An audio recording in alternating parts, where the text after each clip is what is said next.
Welcome to Eye on America. I'm Michelle Miller. Today we explore interesting issues and compassionate communities from all around the country. We'll learn about school districts struggling with debt due to student meals. And on the lighter side, we share a laugh with superstar comedian Sebastian Maniscalco about the pitfalls of parenting.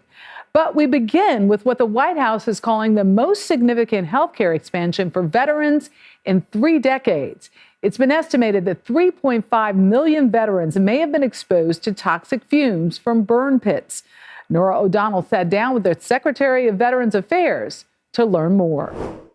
Andrew Myatt was willing to give his life while serving his country. Our job was to find IEDs, disarm them, and destroy them. But the veteran never thought his Army service would make him sick years later. The last thing you're thinking about is, that the smoke I walked by or the solvents I put in my vehicle is going to kill me. Myatt has a rare form of leukemia. Doctors believe it's caused by exposure to burn pits during his deployments. Burn pits were how troops got rid of garbage, often using jet fuel to set the fire. You think virtually every veteran that served was exposed to a burn pit? I think that we would like to urge every veteran to come file his claim, to come file her claim, so that we can get to the bottom of it. Dennis McDonough is the Secretary of Veterans Affairs. We're engaged in the largest outreach effort in the history of VA because we want to make sure that vets know what is available to them. The PACT Act takes the burden of proof off veterans, automatically linking asthma, 12 cancers, and other illnesses to burn pit exposure. Eligible veterans can receive up to $4,000 a month. CBS News has learned so far nearly 260,000 claims have been filed and more than 66,000 benefits issued. We got a long way to go, and we won't rest here in this building until we've reached every one of those vets. Myatt says while he applauds the effort, for some veterans, it's too little, too late. Knowing that those 3.5 million service members were exposed unnecessarily and not knowing how many of them died needlessly after they came back because of that is disheartening. Do you think this new law to help veterans goes far enough? The law is necessary but insufficient. Insufficient how? For too long we've asked, is this too much money for veterans? Is this the right way to do it? The president's demanding we ask a very simple question, which is, have we done everything we can for that veteran and her family? Until we get them all taken care of, the answer is going to be no. Andrew Myatt was denied coverage 3 times before the PACT Act. On his 4th appeal, the VA finally ruled that his cancer is a result of his deployments. We transition now to the aftermath of Hurricane Ian, which devastated parts of Florida in late September. Our Omar Villafranca caught up with some of those most affected by the storm, including boat owners and the people who served them. The boat business at Stacy Stevens Marina in St. James City, Florida, went from recreational to recovery after Hurricane Ian crashed on shore in late September. It was heartbreaking to see 15 years of building up a business to be wiped out in essentially, I'd say even 24 hours, where, one day it was good and then the next day it was completely gone. The only charter boat fishing being done is by cranes, fishing badly damaged boats out of the marina. These boats that are behind you, are any of them the boats that would regularly be in your marina? Not one. Many end up on Stevens Marina, which has now become a boat emergency room, where they're stacked, cataloged, and inspected by insurance companies. This new line of work has allowed her to remain open and keep her employees working. This giant sailboat just lifted on shore will be loaded onto a flatbed, where the hull is carefully moved to a nearby field in what used to be Stevens Palm Tree Nursery, now turned into a makeshift boat graveyard. There, rows upon rows of more than 200 vessels and some mini yachts await their fate. It's still astounding how many vessels are completely displaced in the mangroves, just pushed up in places they shouldn't be, on people's yards, on people's lifts that weren't there. And as the cleanup continues in Southwest Florida after the storm, So I think the boat was kind of coming this way. Rob Mang found his neighbor's 65-foot boat, Taboo, where it shouldn't be, lodged in his backyard after the storm ripped it off the dock. Yeah, it was a complete and total shock. It looked bigger than we'd ever thought the boat looked because now it's halfway on land and halfway in our backyard. And it'll be there a few more weeks. There's a long waiting list for boat towing services on Florida's Gulf Coast. Florida's Fish and Wildlife Commission, tasked with clearing these vessels, says there are more than 700 derelict boats in these waters, but only 2/3 have been removed. Structural repairs. And for Taboo's owner, Jim Bayer, the price to pull out and fix the damaged boat is too much. I contacted them and they said to lift that off there with a huge barge and a crane was going to be $16,200. Just to lift out and put it in the water. The insurance company will come and tow Taboo. Boat 6 is in tow. Andres Rosado has spent more than 2 months cleaning up Ian's mess, See ya. Thank you. towing damaged boats left on the water and underwater to land. I really hope to be busy, maybe a few more months.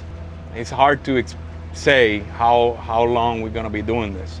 I hope it's as much time that we have to clean these old environments. But like many in this part of Florida, Rosado just wants to get back to when being on the water wasn't work.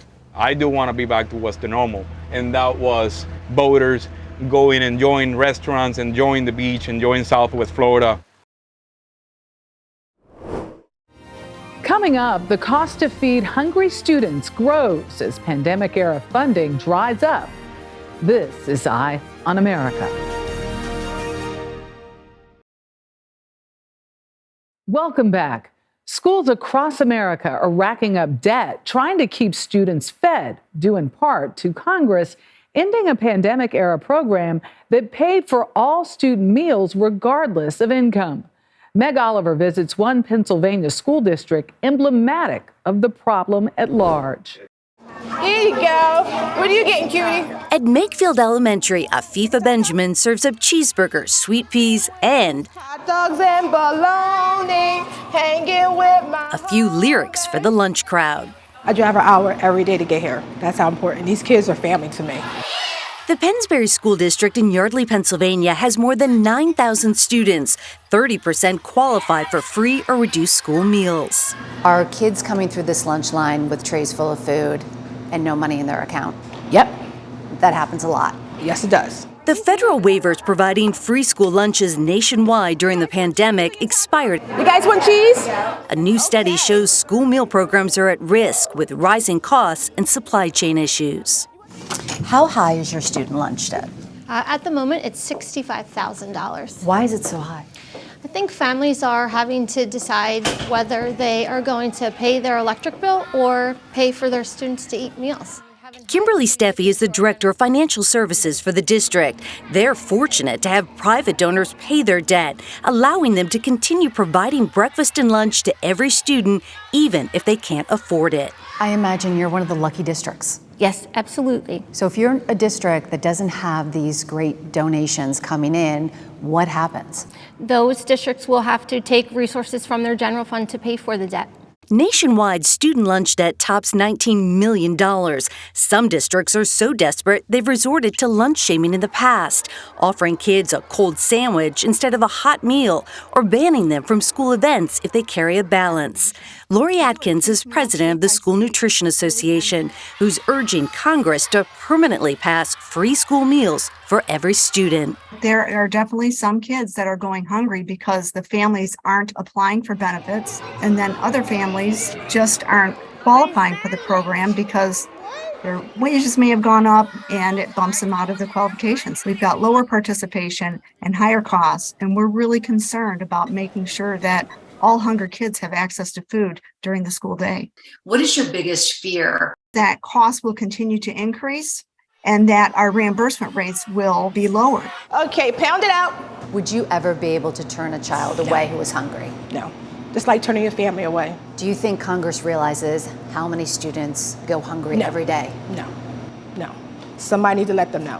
What's your message to them? Every kid needs to get fed. We head from the lunchroom to the kitchen. The once popular seasoning MSG has fallen out of favor over the years, due in part to misinformation.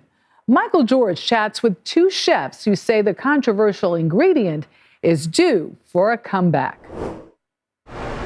At this Arlington, Virginia takeout restaurant, Lucky Danger, Chef Tim Ma's secret ingredient isn't really a secret. MSG, it's very little. It's a seasoning with a controversial history. Many Americans grew up hearing it's unhealthy or even dangerous to consume. But now some, like Ma, are challenging that idea. I will say, I think every dish has it in there. We actually sit it here on the wok station because it is the last component of every dish that goes out. Dishes like Kung Pao chicken and dumplings. Ma was born into a family of immigrants with a legacy of Chinese cuisine. His parents started Bamboo Garden in Arkansas, and his uncle's restaurant, Paul Ma's China Kitchen, was featured in a Smithsonian exhibit on Chinese food in America. Being a cook or being a chef was very easy for them to fall into and a way for them to make a living. But Ma's family never used MSG. No MSG was a badge of honor in a Chinese restaurant. There was a lot of stigma or like anti-Asian sentiment around that, and the MSG just like fell into that. Chef and author J. Kenji Lopez-Alt says the safety of MSG, or monosodium glutamate, first came into question in 1968 when a doctor wrote a letter to the New England Journal of Medicine titled Chinese Restaurant Syndrome. This wasn't a published study. It was a letter written to the journal by a doctor saying, hey, I've noticed when I go to Chinese restaurants and eat MSG-rich foods, I get these certain symptoms. After others reported similar symptoms, an MSG backlash began. Some critics targeted Chinese restaurant owners at a time when anti-Asian sentiment was high. The Chicago Tribune even ran this headline. The whole idea has some racist undertones as well, because Chinese restaurants had a reputation for being sort of low-quality food or dirtier food. Some people still claim to experience symptoms such as headaches or drowsiness after eating foods containing MSG. But recent scientific research shows that when consumed in moderation, MSG is harmless. In culinary practice, MSG is a flavor booster. We all know the tastes salty, bitter, sweet, and sour. MSG triggers the fifth taste, umami, a sort of savoriness or meatiness. While MSG is often associated with Asian cuisine, it's long been an ingredient in American foods, from Campbell's soups and Heinz ketchup to KFC and Chick-fil-A. You never hear somebody say, I have Doritos syndrome or KFC syndrome. You don't hear about it as like a specific term the way Chinese restaurant syndrome is. The ingredient is now seeing a comeback, even in some unusual ways. All right, so this first one's just going to be our regular. Lopez-Alt showed us how MSG can be used in cocktails. He set up this taste test. Oh, this is different. I'm going to guess that this is the one with MSG in it? Correct. I get that savory flavor you were talking about. Back at Lucky Danger, Ma's slogan is American Chinese by a Chinese American. This is really taking the dishes that have been Americanized, like Kung Pao chicken, General Tso's, and just updating it. Some people would say it might just be easier for you to avoid the whole thing and not use MSG. But then the food won't be as good. It's a very necessary ingredient for us. After the break, the hilarious Sebastian Maniscalco on his adventures as a dad. Stay with us.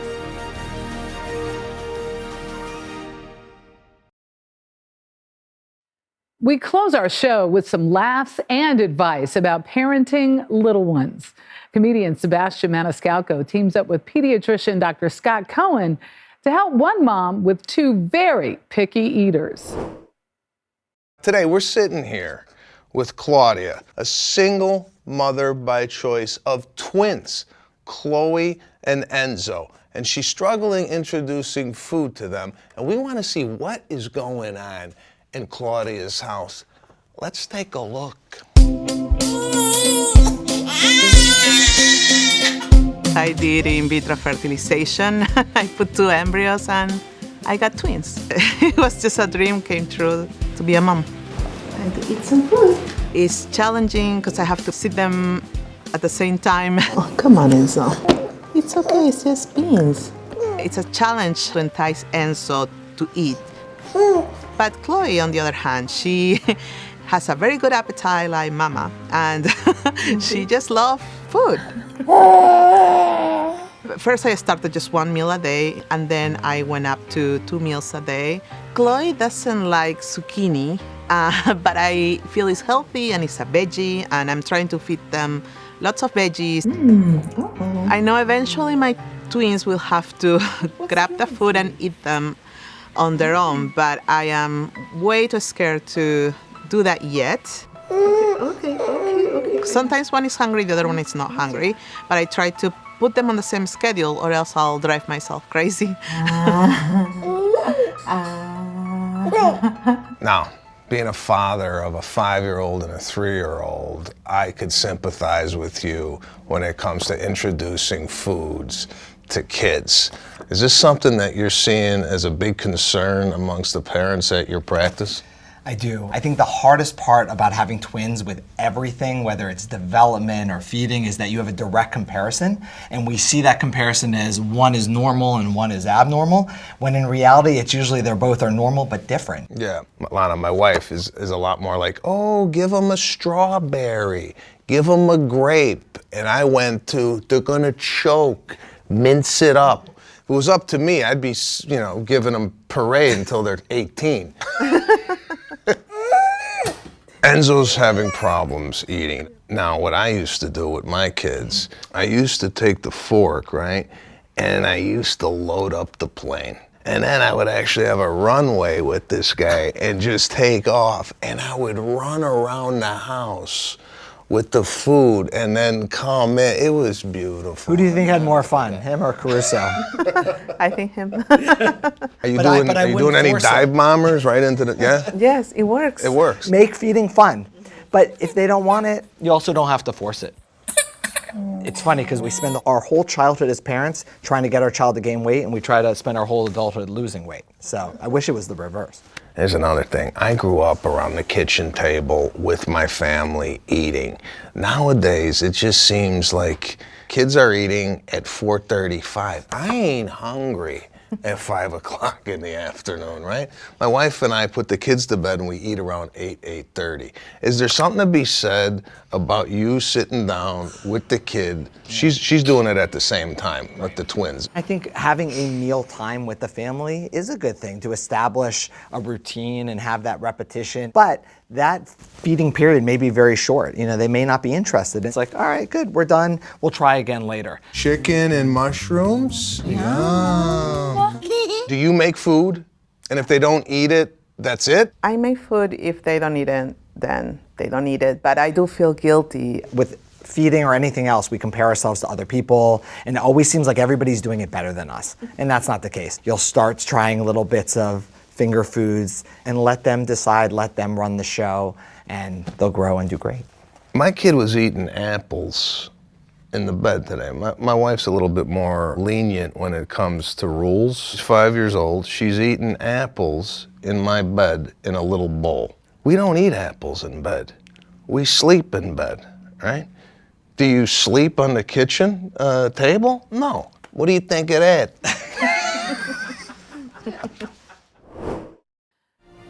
For more stories like these and live coverage of breaking news 24/7, stream us right here on CBS News. I'm Michelle Miller. Thank you for watching Eye on America.